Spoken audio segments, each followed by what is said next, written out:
Today we're joined by Human Rights Watch's Executive Director, Mr. Ken Roth. Welcome, Ken. Thanks, Emily. It's very nice to be here. Yeah. Before we start properly today, I just want to acknowledge that we are meeting on the lands of the Wurundjeri people of the Kulin Nation and pay my respects to their elders past and present, and also to any Aboriginal people that might be joining us today. I want to acknowledge that the land wasn't ceded and that the impacts of colonisation are still felt by many Aboriginal people. At the Human Rights Law Centre, we're really privileged to work with a lot of strong and resilient Aboriginal people and organisations, and I want to acknowledge that. Thanks. But today we're here with Ken Roth to talk about his work with Human Rights Watch and a very broad kind of idea of the politics of fear in the world today. We're going to speak for about 45 minutes, and then I'll open up the room for questions from the audience. So at that stage, if you have a question, you can just put your hand up, and there's ushers that will come around. Ken, I was very interested in your essay in the Human Rights Watch World Report. That's the report that Human Rights Watch puts out each year that kind of synthesises the state of human rights in the world. And your essay talked about the impact of fear on human rights, the way that fear motivates asylum seekers and refugees, for example, to seek asylum, and also the politics of fear that is the justification for many governments stopping people from coming into their countries. I mean, we see that here, the way that politics of fear is used, particularly against asylum seekers. And I wonder what you see, how you see this politics of fear playing out across the world, and whether or not there's some sort of antidote to it. Yeah, well, thanks, Emily. Every year Human Rights Watch puts out this world report, which is an effort to sort of sum things up globally. And traditionally, for many years, I write the introduction to it, which is the hardest thing that I do every year. Because I've got to sit back and say, how do I, in a relatively short essay, come up with a theme that, kind of describes the events, the big events of the prior year? And, it's a big conversation with our staff, and then I just sort of hide away and write it. But it's by far the hardest thing I do. And this year, what seemed to sum it up for me was this idea of the politics of fear. And I identified 4 types of fear that were driving what I saw as the big human rights developments of the past year. One was, the very legitimate fear of being, bombed or killed or tortured in places like Syria, which legitimately has led to our, largest refugee crisis since the Second World War, with many people just not feeling safe at home and having to take flight. That, has had a trigger effect, particularly in Europe, where, the sense that there were these endless numbers of people coming, and in particular that Europe had lost control of its borders, led to, kind of the rise of the far right and its use of fear to ultimately convince Angela Merkel and the other EU leaders to lower the gates, to no longer let people freely come in as asylum seekers to Europe, although with big caveats that we can talk about, which I think make it quite different from Australia. We've also seen the rise of terrorism, ISIS moving outside of Syria and Iraq and beginning to operate more globally. And that has led to, the kind of counterterrorism overreaction that we saw some of after 9/11. The overreaction has not been as severe as the Bush administration's was, whatever it was, 15 years ago. But nonetheless, you see elements of that. And finally, a very different context. If you look around the world, there really is an unprecedented crackdown on civil society, at least unprecedented within our generation, where autocrats, recognizing that people are much more powerful when they band together, when their voices are not just isolated individuals, but they've come together as a civic group. They're trying to stop those groups and using a variety of techniques, from cutting off foreign funding to using overbroad anti-terrorism laws to try to silence that civil society voice. And that is something we see, from China and Russia to places like Kenya or Uganda or Ethiopia. It's a pretty widespread phenomenon. So behind all of that is the type of fear, in this case, the fear by autocrats of being held accountable by their people. So a very illegitimate fear, but nonetheless one that is motivating a real crackdown. And what's the impact of that kind of crackdown? Well, the tools, I think what is motivating it is, why now as opposed to 5 years ago? I think the big difference is that civil society today is much more empowered because of the emergence of social media. Civil society was always important because as an isolated individual, it's very difficult to be heard. But if you group together with other like-minded people, if you pool resources, if you pool time, you can make yourself heard, but you still were dependent on the traditional media to get the word out to a broader public. And traditional media, being relatively finite, is more easily censored. But today, if the traditional media is shut down, you can use social media. And we've seen, from the Arab Spring to the Maidan Revolution to the, Occupy Central in Hong Kong, we've seen how relatively small civic groups using social media can get many people in the streets. And if you're an autocrat, the thing that scares you most is, the idea of people demonstrating against you in large numbers in the streets. So in many, many situations, we're seeing this effort to stifle civil society. And the particular tools vary, although one of the favorite is this idea of cutting off foreign funding. Because if in many of these countries, there is no realistic source of domestic funding. The country either isn't rich enough or it's just too dangerous for wealthy people to give money to causes like this. And so there's a real need to reach out to funding abroad, and using kind of nationalist slogans and arguments, many governments are now trying to cut off that source of support. Would you give any credence to the argument that giving those kinds of funds, perhaps like a foreign government, the USA giving those funds to NGOs in a developing country, does actually give them a disproportionate influence in that country? Well, it's interesting. Governments love to say, this is foreign interference in our internal affairs.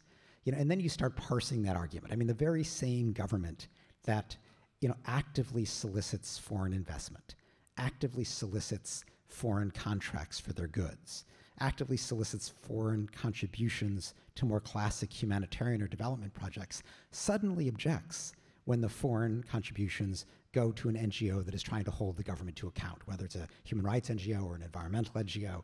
And so it's a very selective concern about foreign influence. And these governments welcome foreign influence so long as it kind of bolsters the leadership. But if it is an effort to try to help hold that leadership to account, suddenly, that's interference. Yeah. I think I'm interested as well in what the role is of powerful corporations in countries abroad, because here we're seeing at times the government seeming to work in lockstep with the fossil fuel industry, for example, to shut down environmental protest or to remove the deductible gift recipient status of environmental groups in Australia. Is that an issue as well abroad? Well, today, every major multinational company, including the mining industry, understands that they have a corporate responsibility to avoid complicity in human rights violations. And if you speak to them, at the leadership level, they'll all mouth those words. And what does that mean? It means, ensuring transparency in your payments to the government so that you're not fueling corruption. It means, ensuring that the security forces guarding your facility are not abusive. It means putting up with civil society protests and not becoming a party to effort to suppress civil society. So the corporations understand that at a theoretical level. That today is what it means to be a responsible corporation. Now, whether they live up to that is a separate matter, but we're actually no longer arguing, the way we did maybe a decade ago, should they even be concerned with human rights? It used to be companies would say, oh, we're just here to make a profit for our shareholders. Nobody says that anymore because they would be kind of laughed out of the boardroom. They all recognize that, for various self-interested reasons, they have to be concerned with avoiding complicity in human rights violations, because if they don't, They lose their brand name. They undermine employee morale. They make recruitment more difficult. They set themselves up for all kinds of protests. For very unenlightened, self-interested reasons, they try to avoid that. That doesn't mean they don't try to under the table, silence critics or what have you. And I gather that some of that is what's going on here in Australia. Yeah, I mean it's certainly most of it just is quite an implicit thing, but you do see a very much policy going forward in the same direction. I wanted to talk to you about the asylum issue because it's obviously a major debate that we have in Australia, and it's also a massive issue facing the world, in particular Europe at the moment. How do you see Australia's asylum policies and practices reflected perhaps abroad, and what do you see that we should be learning from Europe? Are you able to kind of compare Australia's response in stopping boats and offshore detention with the way that Europe is dealing with its influx of asylum seekers? Yeah, I mean, what's very striking to me is that Europe is facing a much more serious surge of asylum seekers and is responding in much less dire terms than Australia did. I mean, if you look at even the worst year for Australia, where approximately 30,000 people came by boat, that represents, call it a bit more than 0.1% of Australia's population.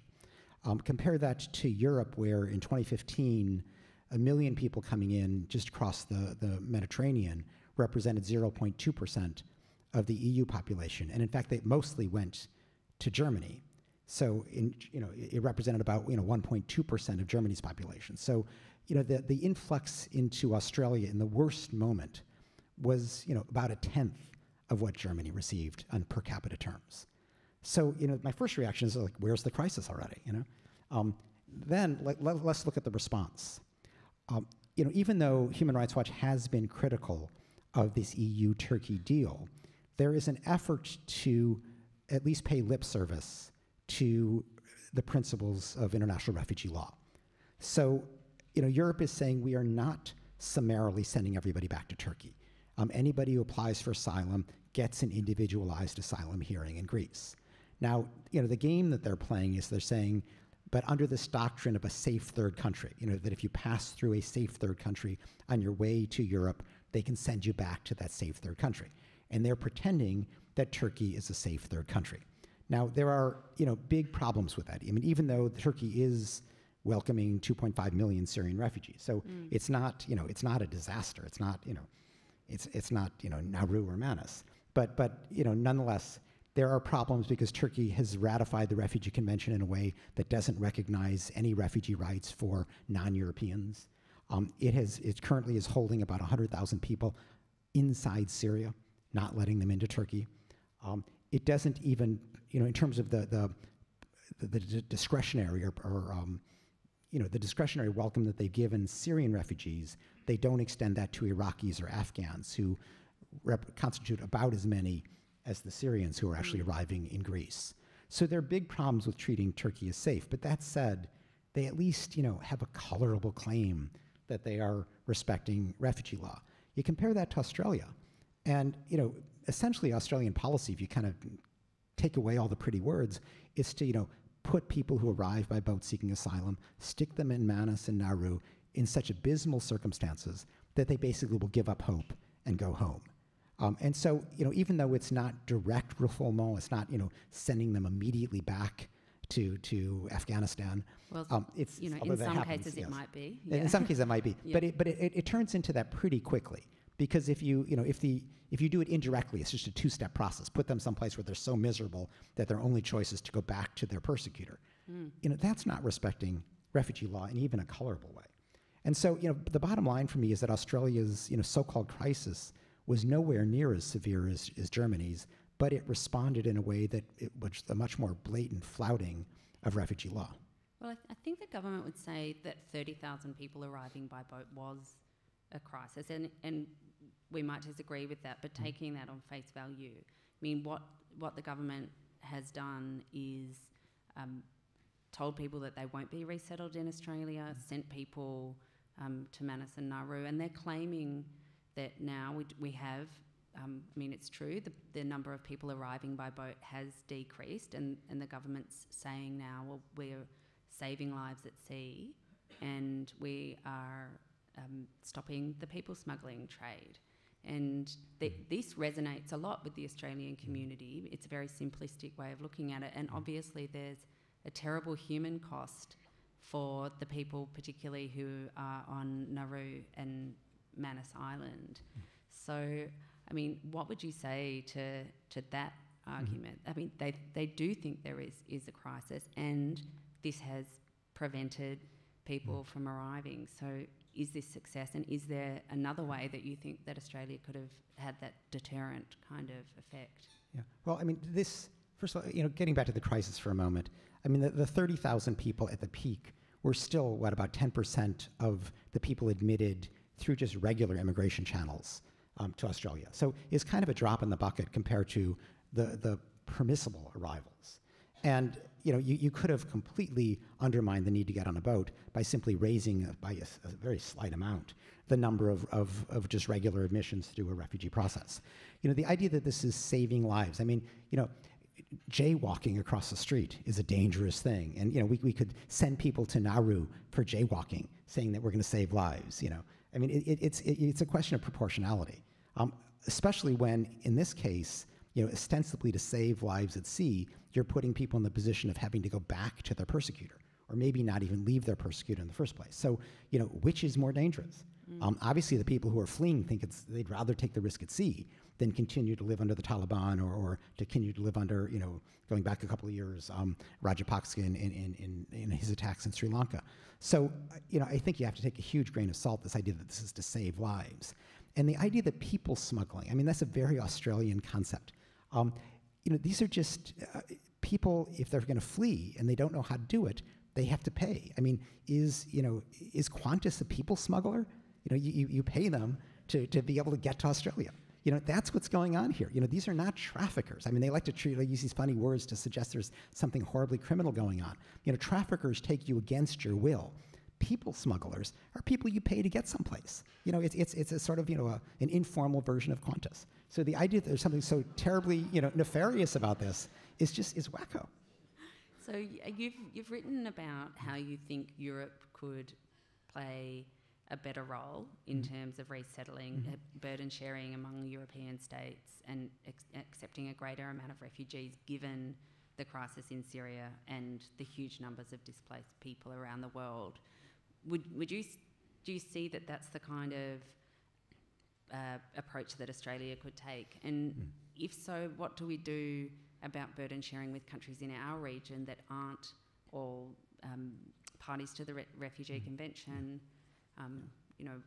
Where does that leave us?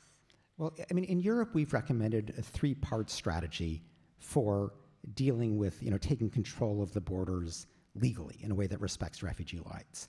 And in essence, it's, put a lot of effort into stopping the slaughter in places like Syria so people don't have to flee.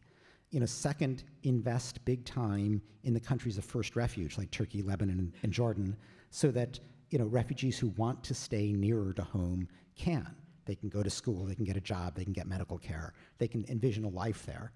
And third, those who still want to go to Europe, increase by a significant number the resettlements through screening in Turkey, say, or in Lebanon, so that people don't have to get on a boat. That lets you screen out economic migrants.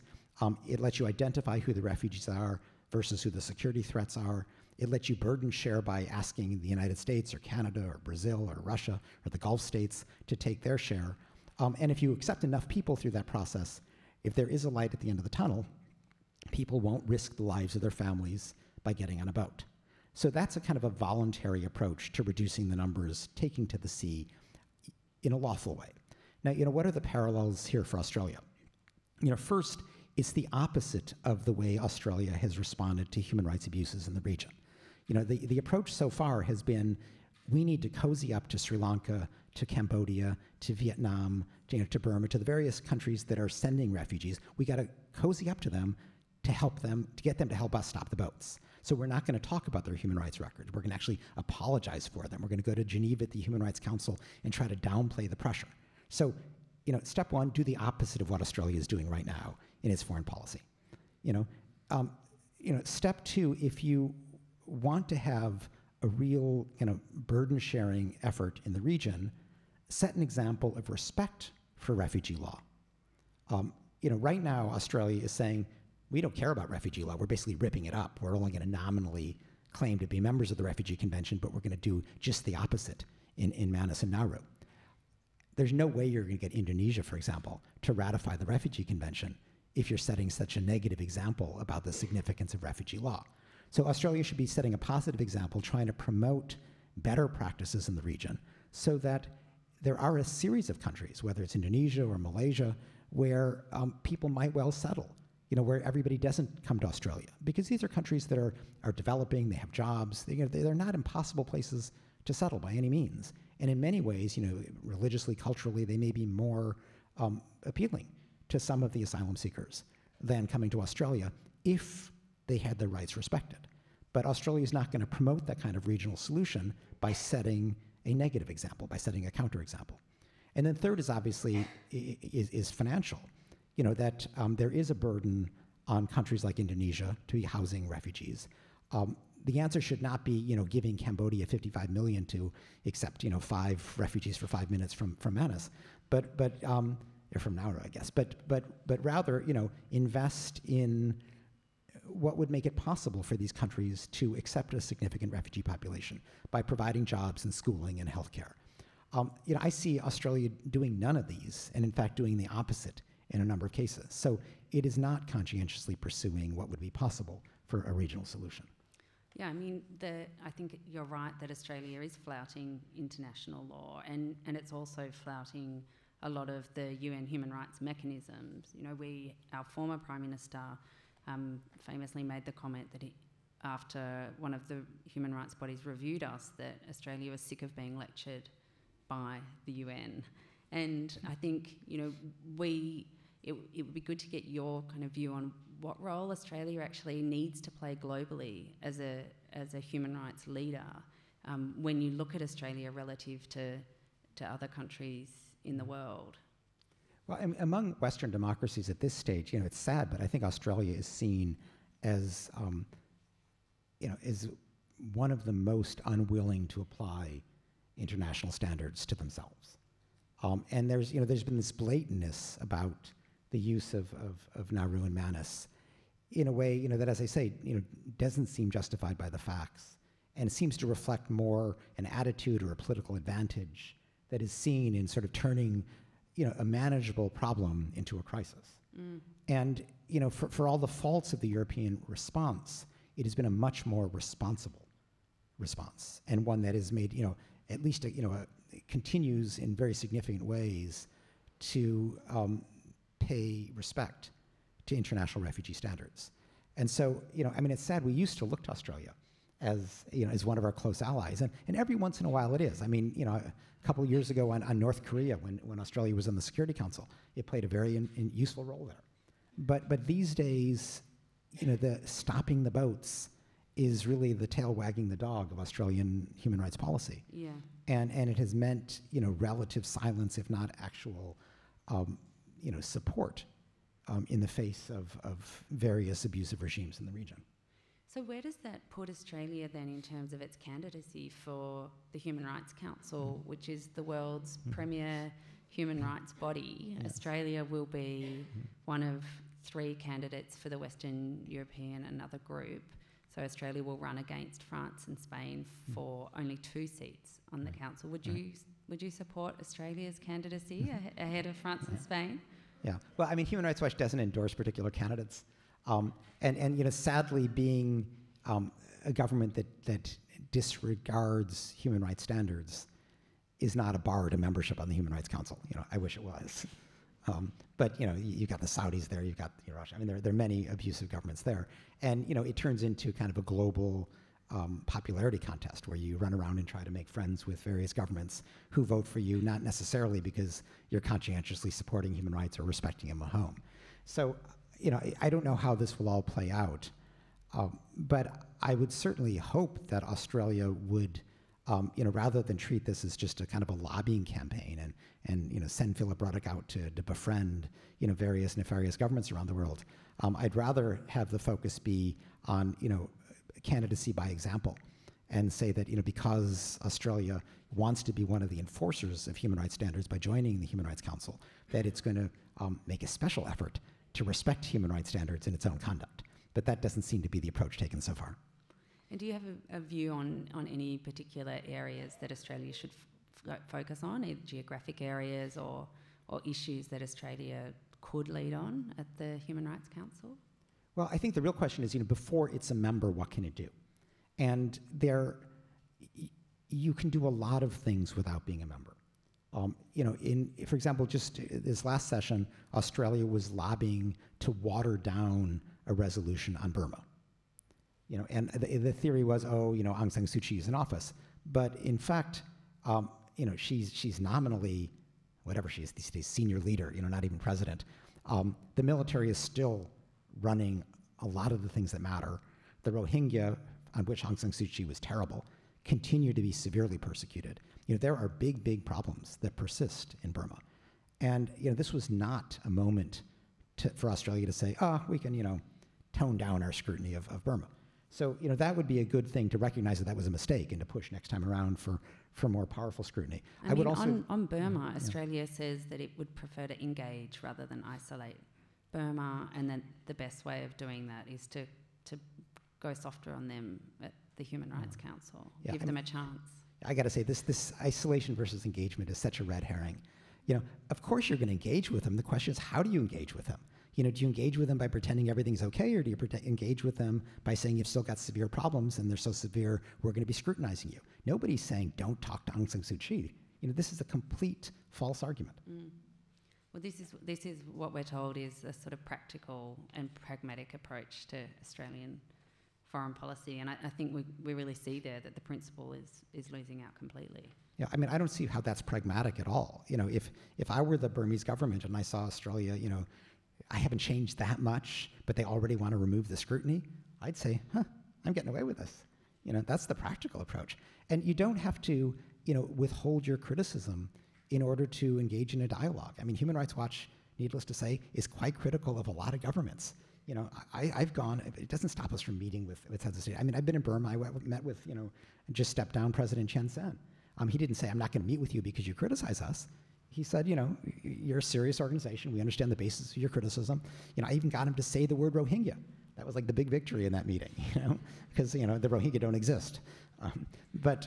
So I just don't buy that you have to tone down your criticism in order to engage. That's the wrong kind of engagement. That's sending a terrible signal. And rather, you should engage honestly on the basis of describing what the real problems are and then discussing how to improve them. Yeah, well, on that issue, the Prime Minister just went to China on his first visit there, and we did not see him make any real comments about human rights in China, despite him being urged to by people in civil society here. We thought that he could raise things like the crackdown on civil society there, the terrible attacks on the rule of law, the security forces, that kind of thing. Why is it so important that Australian prime ministers and leaders speak publicly about the human rights issues in China? Because we do have a human rights dialogue with the Chinese government that happens sort of between ministries and bureaucracies, and Australia also did join quite a robust statement at the most recent Human Rights Council session on the worrying attacks on civil society in China. So why do we need public statements as well? Well, look, joining the statement in Geneva was good. So I give Australia credit for that. But this is like another one of these terms like people smuggling, megaphone diplomacy. We're not going to do megaphone diplomacy, And I don't know who writes these things up. They must have somebody, in DFAT who kind of comes up with these clever little slogans to try to disparage useful things to do. But, the reason it's important is not because you can, conduct diplomacy by megaphone, which obviously sounds stupid. Rather, it's because the engines of change in China are the people of China. And if you're sincere about trying to improve human rights practices in China, you want to speak to the Chinese people. You want to let them know that they may well be living through the worst crackdown in a generation, but Australia stands with them and is going to do what it can to protect the shrinking political space in which they operate. So the megaphone is important so the Chinese people can hear you. If all you have is this, human rights dialogue, which frankly the Chinese government loves, because first of all they can take it away as a punishment, and they get the Australian government to shut up for a while because we're going to take away your dialogue. Oh no, don't do that, But more important, the dialogue is, some low-level flunky from the Chinese Foreign Ministry meeting with some low-level flunky from DFAT, and they sit in an obscure conference room in the back and they talk about human rights, and nobody hears them. That's just the kind of human rights diplomacy that China likes. So, my feeling is if that's all that's happening, good riddance. Let China shut it down. The important kind of human rights diplomacy is one that the victims and those pressing for change can hear. And so that is why the public nature of this matters. And instead of using these sort of, fake negative labels, we should recognize what's going on. If Australia says trade with China is most important, and so we're just going to subordinate human rights, at least I'll give them credit for honesty. But instead to kind of use these fake arguments to pretend that they're doing something for the Chinese people, when in fact they're just looking for excuses not to do anything in a public way, is not a human rights policy. Well, Ken, you've just been in Indonesia last week, I think, and Indonesia is one of our closest neighbours and is very important in terms of Australian foreign policy, a very sensitive relationship as well. But there's been some pretty interesting developments there in terms of, I don't want to put it too strongly, but in terms of addressing the atrocities of 1965 in that country. That was a time where hundreds of thousands of people were killed, and there's really never been any truth-telling and certainly no justice or accountability for what went on there. But just this week, the government hosted a symposium about what the events of 1965, and Joko Widodo was elected with a promise to do something to address these atrocities as well. Have we seen any real progress there on this issue? Yeah. Well, this is a first step, but it's a very important step. I don't know how many people remember or know of what happened in 1965-66, but after a coup attempt, there was a very deliberate effort to hunt down alleged members of the PKI, the Communist Party. And the estimates are that at least 500,000 people were murdered in a very, very short period of time, mostly in 3 months, certainly within 6 months. And this was a mass crime that was then just swept under the rug. And the main perpetrators of it, which were the army and the NU, one of the big Islamic organizations, remain very powerful today. So even though the orchestrators of this killing are probably dead or very, very elderly, the institutions are very much alive, and they are fighting any effort to address this. Now, Jokowi's come in, and to his credit, is trying to address it. And just Monday and Tuesday of this week, they held a symposium, which was really just kind of a 2-day discussion of the problem that had never happened before. And even that modest step was opposed. I met with the man who was heading this effort just a few days before it opened, and he was really too afraid to even talk about a truth-telling process. They wanted to talk about reconciliation and apologies, but you can't apologize for something that you're not willing to describe. You can't reconcile around an atrocity that is still swept under the rug. But that's sort of where they are right now. So I think it's very important for Australia to do what it can to support Jokowi's efforts to have some kind of accounting of the past. And one thing we've asked Obama to do, who I think is inclined to do this, is to release the files of what were the relationships between the United States and Indonesia in '65. Since at the working level, there are lots of allegations that names were turned over and people were killed. And I would imagine that Australia had similarly close relations with the army at the time. So, Australia could contribute to this truth-telling process by telling the truth itself, opening up the archives. What's there? And that would be a big help to Jokowi as he tries to unpeel the covers that have been put over these atrocities of the past. I mean, there's significant forces within the country that are going to resist this kind of truth-telling and any justice or accountability for what went on. Do you see that Jokowi is a person who's willing to spend that kind of political capital on this happening? I think it's an open question. I think his inclination is to try to do the right thing. He is in a difficult situation. He basically doesn't have even a political party. He borrowed Megawati's political party. And it's not really his own, and she's her interests are not aligned with his here. Plus, even with her party, he doesn't have a majority in the parliament. So it is, he's a very popular figure, he's a charismatic figure, he's somebody who's seen as a very decent man, but he's very alone.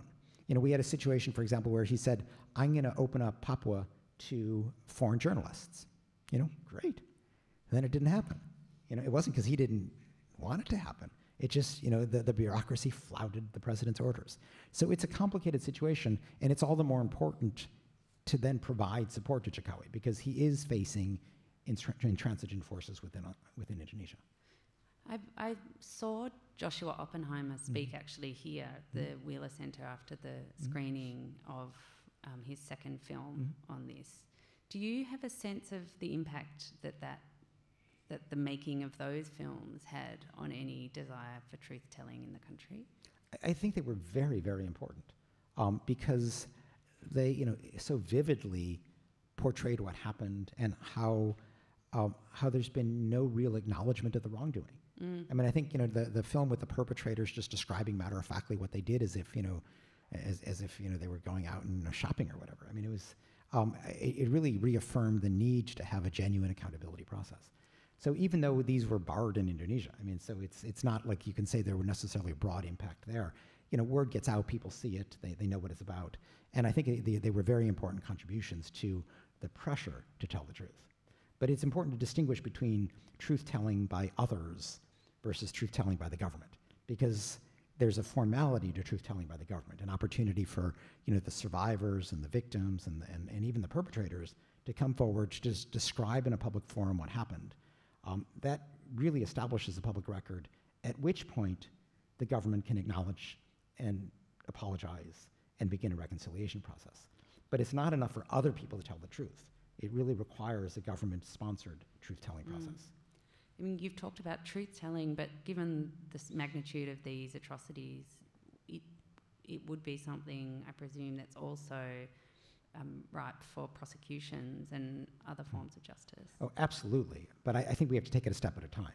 In other words, at this point, it would be politically impossible to have prosecutions. So I think the most we can hope for is that you have a serious truth-telling process that builds public awareness of the magnitude of these atrocities, and from that begins to emerge serious pressure for justice. But being realistic, we're going to have to go truth first and hope for justice down the road. And even getting truth is going to be hard. Well, I'll ask my final question, which is really more focused on the work of Human Rights Watch, really the world's leading human rights research and advocacy organisation, and operating in, I think, 90 countries around the world. What your work is predominantly investigating and reporting on human rights issues, and then advocating with leaders seeking change. How, as an advocacy organisation, do you measure the impact of what you do? I mean, we've just talked about so many different horrible situations around the world, and what impact do you think advocacy can have? Well, I mean, the advocacy is essential. Basically, our theory of change involves, kind of two key components. You start off, you do your very detailed investigation, and we have whole teams of researchers whose job it is to, to put together as accurate and complete a picture as they can of human rights practices in a country by, speaking to the victims and speaking to the witnesses and speaking to the government, and then publishing. And so we use these publications to put pressure really in two ways. First, we try to shame the perpetrators using the media, and we're very successful in getting a lot of media coverage of our work. But then second, we engage in advocacy. We go to not only the government in question, the target, but we also go to influential other governments. Could be Australia, could be the European Union, could be the US, could be the United Nations, and we try to get them to use their influence on behalf of our cause. And so that becomes a 1-2 punch. Governments are getting shamed, and they recognize that they're not going to end all this bad press until they end their bad conduct. And they also are finding problems with their international partners, that they're not going to get that next military aid package until they stop killing people, or they're not going to get invited to this fancy summit they want to go to until they release their political prisoners. You've got to be very pragmatic about it. But you can measure progress. I mean, first of all, did you curtail the abuse? That's the ultimate measure. But even before you get there, often outside of your control, I imagine. But a lot of this, these techniques work over time, and so you can look at, are you generating pressure? Just to give you an example, we, I think that in many ways the most important thing we did in recent months was in Burundi, which is a tiny African country right next to Rwanda, very similar ethnic composition. The president there, Nkurunziza, decided that he was indispensable and therefore had to change the constitution that barred a third presidential term, and he was going to become president for a third term and probably more. That led to all kinds of political violence, and there were real fears of massive crimes against humanity. Nobody follows Burundi. Nobody's based there. And so, we Human Rights Watch has a researcher in Bujumbura, and we began, putting out bulletins about this and highlighting how urgent it was. And in this case, the most important places to deploy that information were with the European governments that maintain a kind of an ongoing interest in Burundi, but also in the UN Security Council. And we literally were able to help convince the Security Council to get on a plane and fly to Bujumbura, which is not something they do every day. And that was, highlighted to the government and to the security forces that everybody was watching, that this is not slaughter that was going to happen in obscurity. And now the UN has proposed putting in an international police force and a big enhanced political presence, all with the aim of just boxing in the government so it can't run around killing its opponents. And that's how we work. That's kind of taking information that is very reliable, very timely, and getting it deployed in the places where a difference can be made. And is it different when you're doing advocacy, for example, on US issues with the US government? I suppose it's one thing asking an international body or an intergovernmental organisation to intervene in a crisis situation like that, but governments can be uncomfortable with being criticised at home about what they're doing and being held to account. Do you find the US government is receptive to advocacy from Human Rights Watch? Well, first of all, the atmosphere in the United States and Australia is very, very different in the realm of advocacy. Advocacy is just understood to be a central part of what charitable organizations do. It's seen as being in the public interest. Everybody gets a tax deduction, not even thinking twice about it. And that is why I think there's a much more active civil society in advocacy terms in the United States than there is per capita in Australia. Because Australia's, tax laws, its DGR status laws, are quite behind. And even after the AidWatch case, the government is extremely reluctant to, actually implement that in the case of environmental organizations or people who are trying to bring up unpopular topics. But what we found with the United States is that, we regularly criticize the U.S. government around counterterrorism and national security issues, around, its incredible overuse of incarceration in the criminal justice system, around its immigration problem. The United States has 12 million undocumented migrants, most of whom have lived there for years, made their lives there, and the U.S. is still very reluctant to give them legal status. So, these are among the issues that we take on very actively in the U.S. The U.S. government, frankly, like most governments, understands that we operate from a position of principle, so that we're not there to score cheap points. We're there to hold them to principles on the basis of objective information, and they respect that. And so even though they may not like being criticized, they still meet with us all the time. And indeed, they recognize that we often have better access to information out in the field than they do, because if you're a U.S. embassy employee having to run around in a bulletproof limousine, it's very difficult to get to the problems, the middle of the war zone. We've got our staff right there in the middle. And so we can come back and tell the U.S. embassy exactly what's happening in a way that they often don't know. They want that information. They want that analysis. They understand that criticism is from a position of principle. They respect the principles. We often differ on the implementation of those principles, but then we have a conversation. I've got a two-part question. Firstly, I just wanted to know where your funding comes from. And second of all, it sounds as though you've got a good rapport with the government, just as you described in the US. But do you have any sort of key enemies or people that you're really looking out for on a regular basis? Yeah. I mean, our funding is all private. We, as a matter of principle, don't take any government money from any government. We need to maintain our independence because we criticize governments. So the funding is, it's about 1/3 institutional foundations, 2/3 private individuals. And it's, at this point, I think about 60% US funding, about 40% funding from the rest of the world. So that's the funding. Do we have enemies? Of course we have enemies. I was kicked out of Egypt about a year and a half ago because I went there to release a report on the Rabah Square massacre, where Sisi oversaw, the murder of 817 people in the course of 12 hours. They didn't want me doing a press conference in Cairo, so they escorted me to the next plane. We have certainly, China doesn't like us, Russia doesn't like us. I mean, there are many governments that don't like us. I think, because they don't like what we're doing. They don't like us highlighting, spotlighting their abuses. Hi, my name's Gary. I'm just wondering if you're heading to the Philippines when you're out this way, and whether or not you've seen any sort of progression there, particularly after the Ampatuan massacre a few years ago. I'm not going to get to the Philippines on this trip. I mean, I've been there on prior trips. The big concern at the moment is that the lead presidential candidate, Rodrigo Duterte, who is the mayor of, I think, Davao City, or had been, essentially has been overseeing death squads. He has this, clean up the petty crime approach to being a mayor, which has involved death squads. And suddenly, he's the lead candidate. So, I'm not sure what that says about the preferences of the Philippine people, but that's a source of real concern.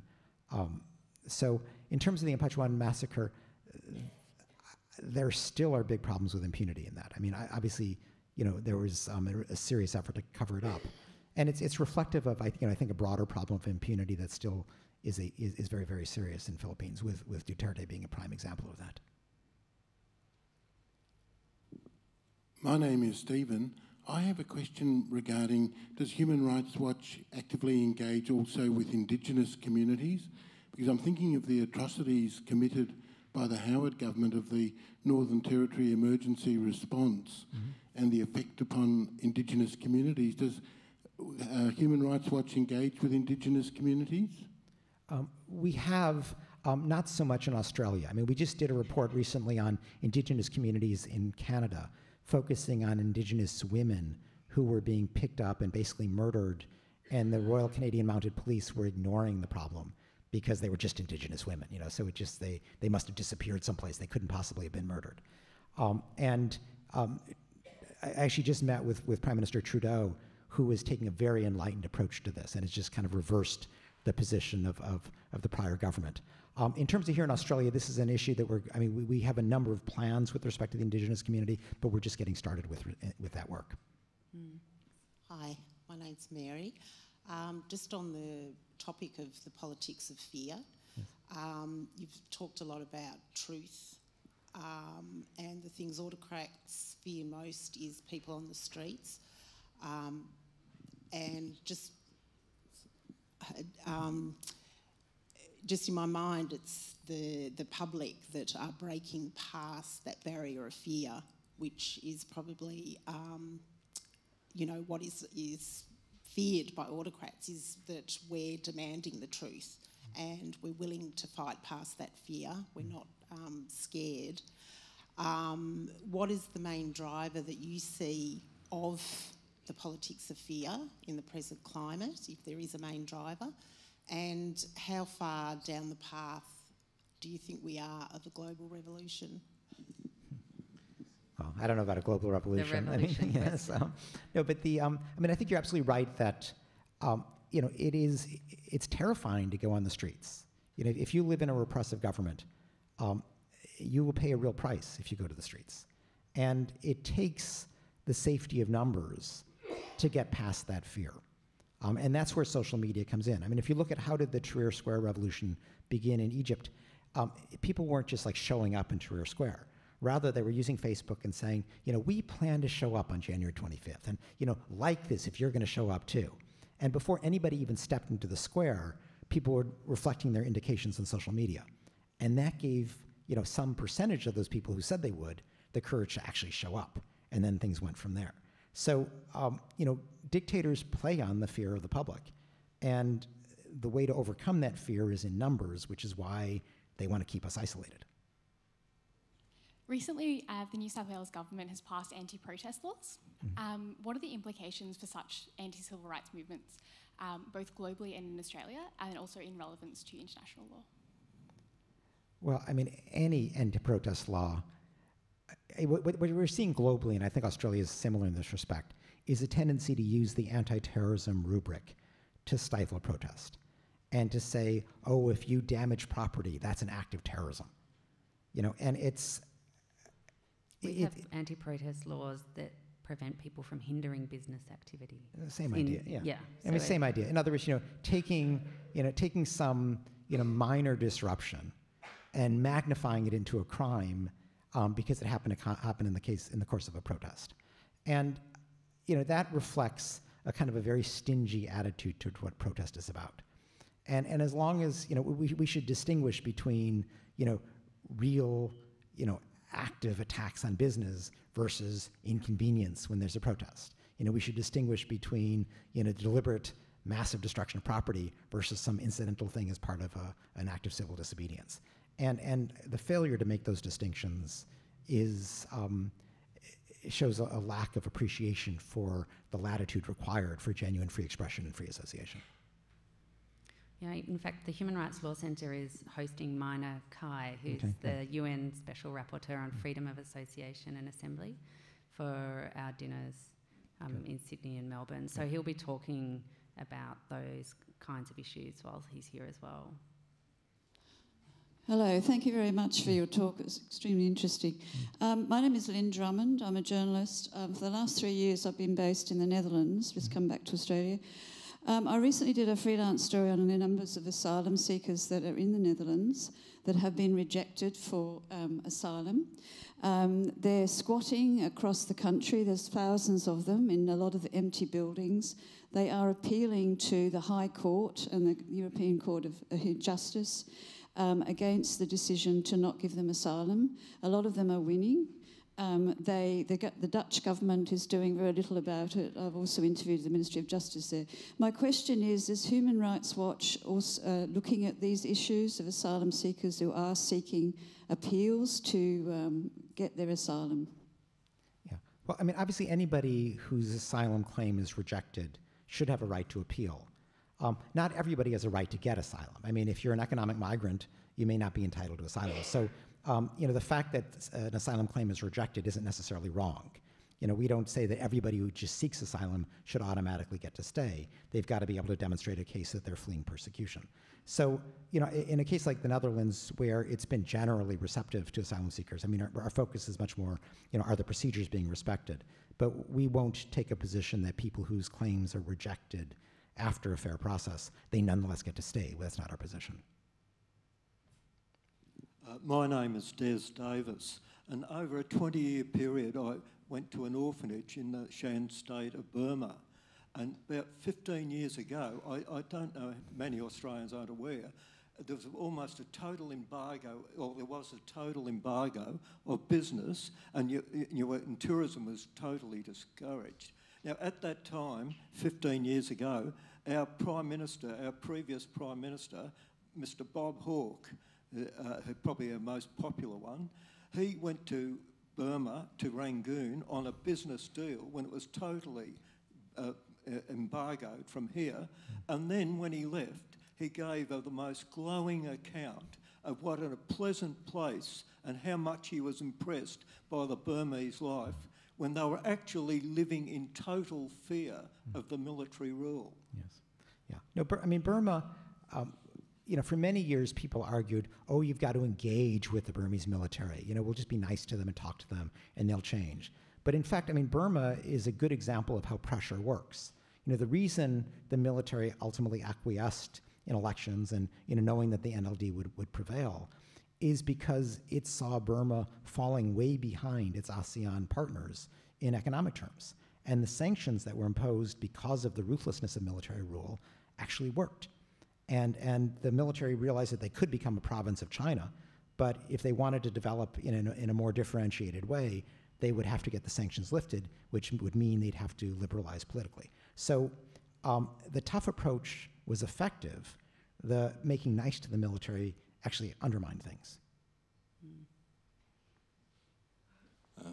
Peter Norton, RMIT University. Yeah. Australia hosts hundreds of thousands of overseas students, many of whom will become leaders in their countries in business, politics, government professions.